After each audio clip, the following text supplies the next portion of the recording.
sa akong katawa, tungod sa akong hinigugma, nga sa kalit ni akong gibiyahan, kay nangita man nagigsapian, apan sa wala madugay, akong nadiskubrihan, ngang iyang ipaninguha, pobre sa diyang hinabihan. Ha ha ha ha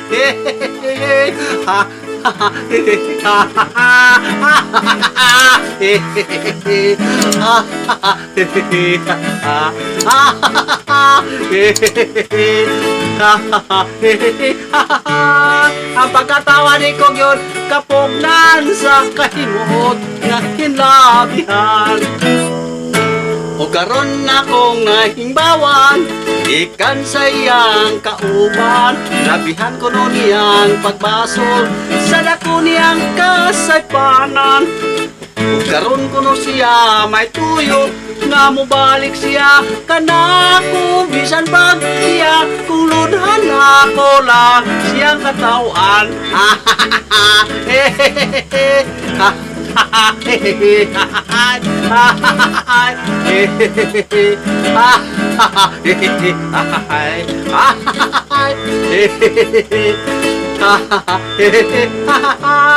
Ang pagkatawa ni kong yun kapugnan sa kahimot nga hinlabihan. Pagkadako sa imong bibingka, hindi dili ka ba malakansi? Ang bukahin labihang bukhara, kay nagtingsi nagisi. Gibutangan pa gayon, dugtasa sa tunga sa iyang likid. Bisan mahal na ganda ng wapas, kay tlag sa unang iyang kalamig. Ha ha ha, hinday, ayaw ako kong pakatawa, kung dami ang imong bibingka, kung dami mampunding ako. Tilawan tayo nimong bibingka, kuging sakto ba kini sa timpla, kay uban gwapo lag hitsura, pero si mutong panos na, apan kining budbod kong tinda, pirming gayog labas pa, iyang putos labi sinawa, dagang maibog kay pirting sinawa.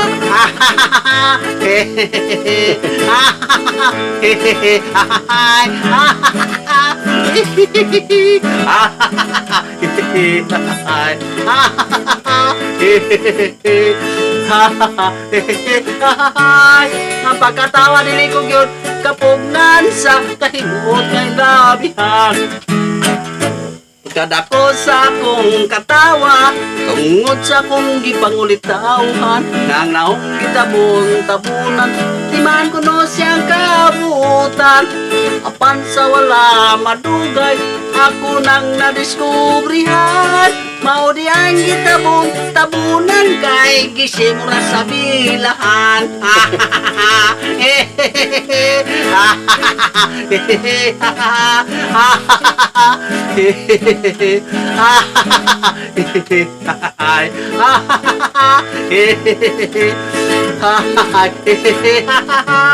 Ang pagkatawa ni Likog yun kapugnan sa kahimot ng labihan.